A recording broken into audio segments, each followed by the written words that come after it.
नमस्कार साथियों, मैं आपका दोस्त विष्णु कुमार आप सभी दोस्तों का हार्दिक स्वागत करता हूं, अभिनंदन करता हूं आपके अपने चैनल पे।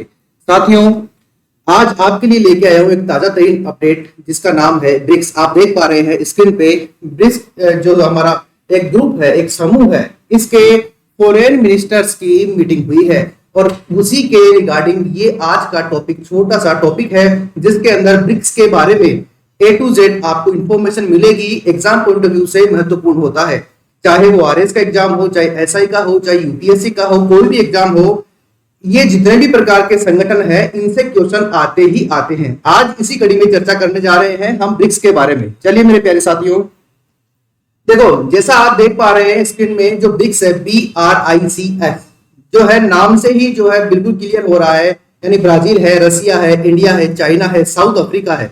तो हम ये भी देखेंगे कि ये जो ब्रिक्स है ये शुरू कैसे हुआ, कहां से बना, पहला समिट कब हुआ, भारत में कब कब समिट हुई और वर्तमान में क्या स्थिति है, इन सब के बारे में चर्चा कर रहे हैं साथियों। जल्दी से स्वागत है सभी का, स्वागत एक बार पुनः सभी का। देखिए हाल ही के अंदर न्यूज में रहा है कि जो हमारे फॉरेन मिनिस्टर्स हैं इनकी क्या हुई है, मीटिंग हुई है और इसी कारण ये जो है चर्चा के अंदर आया है। तो इसीलिए एक ताजा तरीन अपडेट के साथ में इसके बारे में मैं आपको बिल्कुल बता दूं भाई मेरे प्यारे साथियों। देखते हैं कैसे हुआ था ब्रिक्स का शुरुआत। देखिएगा, एक थोड़ा कॉपी पेन लेके बैठिएगा और नोट करते रहिएगा, कुछ चीजें बड़ी इंपॉर्टेंट है जो एग्जाम पॉइंट ऑफ व्यू से महत्वपूर्ण है भाई। अब देखिएगा शुरुआत कैसे हुई, ध्यान रखिएगा। सन 2001 की बात है, यानी सन 2001 में एक जो है एक अर्थशास्त्र इकोनॉमिस्ट थे जिनका नाम है जिमी ओ नील। ये एक इकोनॉमिस्ट थे आपके, और इन्होंने ये कहा था कि अगर ब्राजील, रसिया, भारत और चीन, अगर ये सभी देशों की इकोनॉमी यानी अर्थव्यवस्था एक साथ मिल जाए तो इस पूरे विश्व के अंदर आमूलचूल परिवर्तन ला सकती है, यानी एक क्रांतिकारी परिवर्तन आ सकता है, क्योंकि ये चारों जो है उभरती हुई अर्थव्यवस्थाएं हैं और इस विश्व के अंदर अपनी भागीदारी को सुनिश्चित कर सकती है। और इसी कड़ी के अंदर फिर हमारा शुरू हुआ आपके जो ब्रिक्स है इसका गठन। देखिएगा सन 2006 के अंदर पहली बार अनौपचारिक राजनीतिक समन्वय शुरू करने का प्रयास किया गया संयुक्त राष्ट्र महासभा के माध्यम से। अब देखिएगा, और ये कहा गया कि इसका जो है वार्षिक शिखर सम्मेलन के रूप में देश और सरकार के प्रमुखों को जो है मिलना चाहिए और एक साथ जो है कार्यवाही करनी चाहिए। 2006 से ये बात शुरू हुई, हालांकि यहां से कोई इंपॉर्टेंट नहीं है। अब देखिएगा पहला ब्रिक्स का जो सम्मेलन हुआ, पहले ये ब्रिक्स पूरा नहीं था, BRIC था। तो अभी देखेंगे कौन सा इसमें शामिल नहीं था। तो देखिएगा 2009 के अंदर पहला समिट हुआ रसिया में, और रसिया का जो समिट है वो कहां पर हुआ था, ये टेरिनबर्ग के अंदर ये सम्मेलन हुआ था भाई। ध्यान रखिएगा, ये एग्जाम के अंदर पूछा हुआ है कि ब्रिक्स का पहला समिट कब हुआ था। तो ये आपके 2009 में हुआ, और कहां पर हुआ, रसिया में हुआ, और ये टेरिनबर्ग के अंदर ये सम्मेलन हुआ। इसके अंदर ये कहा गया कि जो वित्तीय व्यवस्था है पूरे विश्व के अंदर, उनके अंदर सुधार होना चाहिए। अब देखिएगा दिसंबर 2010 की अगर हम बात करें तो दक्षिण अफ्रीका को भी इसके अंदर शामिल करने के लिए कहा गया कि आप आइए और आप भी इसमें शामिल हो जाइए। यानी देखो ये क्या है, BRICS, यानी साउथ अफ्रीका जो है बाद में शामिल हुआ। तो पहले 2009 में जो मीटिंग हुई थी वो ब्राजील की, रसिया की, इंडिया की और चाइना की। उसके बाद में 2010 के अंदर जब मीटिंग हुई उसके अंदर यह निर्णय लिया गया कि दक्षिण अफ्रीका को भी शामिल करेंगे। तो 2009 के अंदर पहली मीटिंग हुई, 2010 के अंदर जो दूसरी मीटिंग हुई उसमें निर्णय लिया गया, और 2011 में जो थर्ड मीटिंग हुई उसके अंदर जो है आपके इसको दक्षिण अफ्रीका को शामिल कर लिया गया। यानी दक्षिण अफ्रीका पहली बार कब शामिल हुआ, 2011 में हुआ। और ये जब शामिल हुआ था तब ये बताइएगा कि कहां पर मीटिंग हुई। तो चीन का एक एरिया है सान्या, यहां पर आपके ब्रिक्स का क्या हुआ था, पूरा समिट हुआ था भाई। ध्यान रखिएगा, इसलिए थोड़ा ये महत्वपूर्ण हो जाता है। आगे बढ़ते हैं, क्या उद्देश्य है इसके।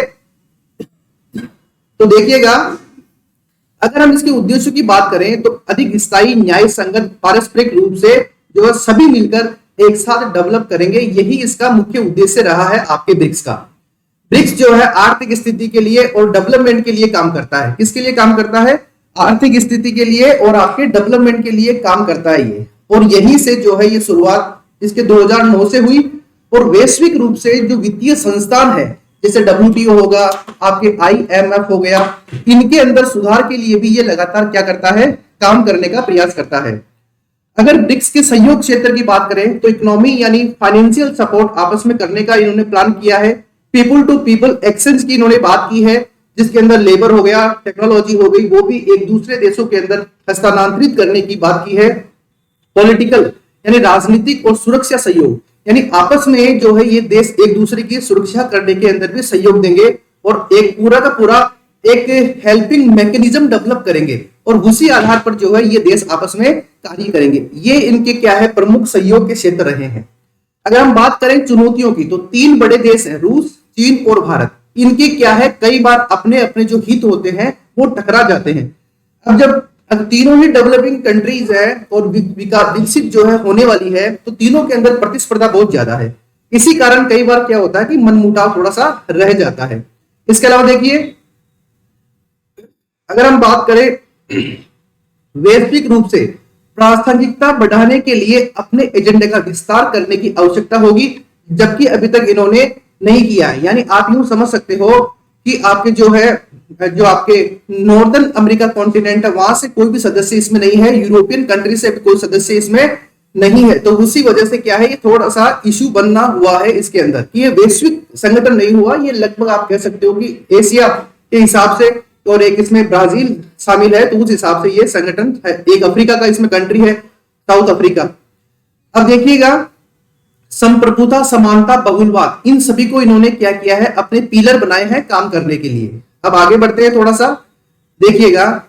अब देखो, जब डोकलाम के अंदर विवाद हुआ तो भारत और चीन के बीच में गतिरोध उत्पन्न हो गया, ठीक है, सैन्य गतिरोध उत्पन्न हो गया। और उसी वजह से जब दोनों इस मंच पे मिलते हैं तो कई बार नेगेटिवली इंपैक्ट होता है। और हाल ही के अंदर आपको पता है, पिछले साल जून जुलाई के अंदर आपके जो है गलवान वैली के अंदर डिस्प्यूट हो गया था, पेंगोंग त्सो झील के अंदर डिस्प्यूट हो गया था, आपके जो है देवसंग मैदान के अंदर डिस्प्यूट हो गया था। तो उसको लेकर कई बार इश्यू हो जाता है।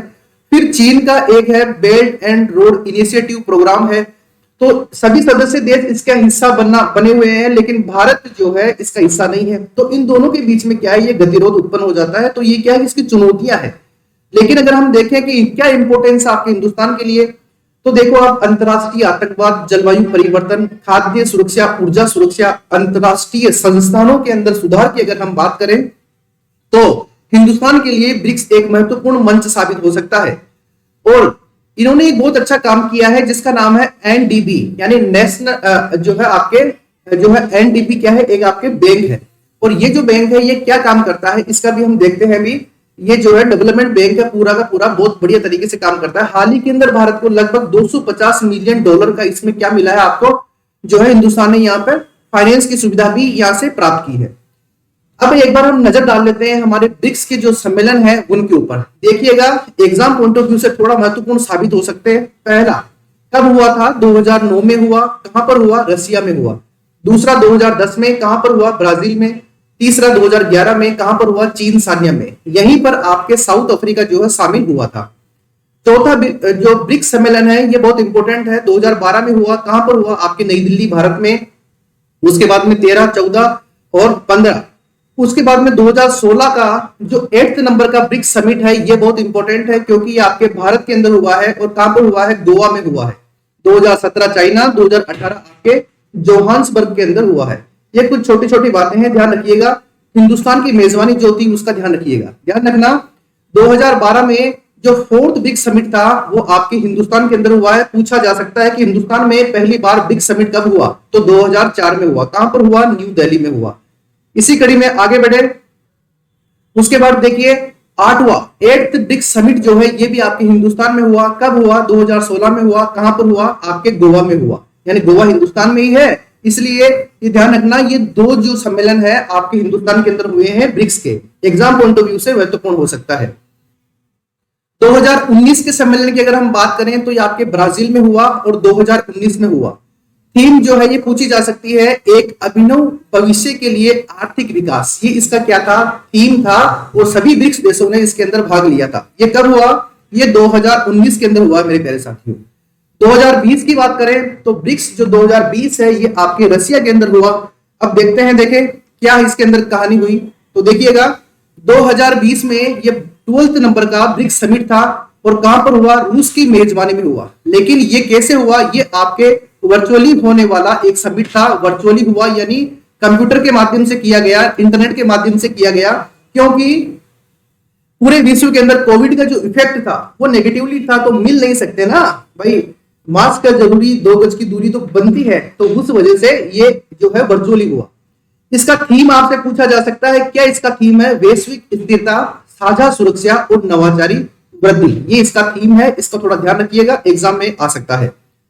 उसके बाद बात करते हैं हम एनडीबी, देखो न्यू डेवलपमेंट बैंक की हम बात करें तो सबसे पहले मैं बता दूं आपको ये किसके द्वारा संचालित बैंक है, तो ब्रिक्स के जो 5 सदस्य देश है उनके द्वारा संचालित ये क्या है आपके जो है ये न्यू डेवलपमेंट बैंक है। अब आगे बढ़ते हैं, पांचों देश कौन से हैं ये आपको पता ही है। अब देखना 2013 के अंदर दक्षिण अफ्रीका के डरबन के अंदर जो समिट आयोजित की गई थी उसके अंदर इस बैंक की स्थापना का विकास मतलब विचार आया था कि ऐसा हम जो है स्थापना करेंगे 2013 में। 2014 के अंदर ब्राजील के फोर्टोलेजा के अंदर जो ब्रिक्स का सम्मेलन हुआ था उस समय इसकी स्थापना की गई और इसकी जो पूंजी थी वो लगभग $100 बिलियन थी और इसका जो मुख्यालय था वो संघाई चाइना में, यानी संघाई चीन के अंदर इसका मुख्यालय है। $100 बिलियन इसकी क्या थी, पूंजी थी और पांचों देश ने मिलकर ये क्या बनाया है, आपके न्यू डेवलपमेंट बैंक बनाया है। इसमें क्या होगा, एक अध्यक्ष होगा, 4 इसके अंदर उपाध्यक्ष होंगे और अन्य कार्यकारी सदस्य होंगे। अध्यक्ष का कार्यकाल 5 वर्ष का होगा। इसके अंदर मताधिकार प्रणाली होगी, यानी न्यू डेवलपमेंट बैंक में प्रत्येक भागीदार देश को वर्तमान में समान अधिकार प्राप्त है, यानी किसी भी देश के पास में वीटो पावर नहीं है। भैया ध्यान रखिएगा, no country has veto power, किसी भी देश के पास में वीटो पावर नहीं है। अगर किसी ने ज्यादा पैसा लगाया है इसका मतलब ये नहीं है कि वो ज्यादा जो है उसके पास मत का अधिकार है, ऐसा कुछ नहीं है इसके अंदर, यानी सब इक्वल है। देखिएगा क्या भारत को कोई सहायता मिली है क्या, बिल्कुल, अभी भारत को $1 बिलियन के ऋण समझौते की घोषणा की है। किसके लिए, ग्रामीण विकास के लिए, बुनियादी ढांचे को बढ़ावा देने के लिए। और यही नहीं, हाल ही के अंदर भारत ने कोविड-19 के कारण जो भारत की इकोनॉमी डाउन हो गई थी उसको वापस बूस्ट अप करने के लिए जो है न्यू डेवलपमेंट बैंक से $1 बिलियन के ऋण को लेकर, लोन को लेकर एक फिर हस्ताक्षर हुआ है। यानी महत्वपूर्ण हुआ कि नहीं हुआ, इकोनॉमी बूस्ट करने के लिए, डेवलपमेंट करने के लिए और आपके जो है रूरल डेवलपमेंट के लिए, इंफ्रास्ट्रक्चर डेवलपमेंट के लिए यहां से हम लोन ले पा रहे हैं आसान तरीके से। अब देखिएगा ये क्वेश्चन आपसे पूछा जा सकता है कि पहले इलेक्टेड प्रेसिडेंट कौन है आपके न्यू डेवलपमेंट बैंक के, तो ध्यान रखना श्री के.वी. कामत जो है ये पहले इलेक्टेड प्रेसिडेंट थे और कहां के थे, आपके हिंदुस्तान के थे, इसलिए थोड़ा महत्वपूर्ण है, ध्यान रखिएगा, नोट कर लीजिएगा। अगर पूछे वर्तमान में कौन है तो मार्कोस फारोडा, ये जो है ब्राजील के हैं और जुलाई 2020 में इन्होंने चेयरमैनशिप जो है इन्होंने ली थी और अभी ये इसके क्या है, चेयरमैन है मेरे प्यारे साथियों। तो ये कुछ खास बातें हुई आपकी ब्रिक्स के बारे में और चर्चा की मैंने।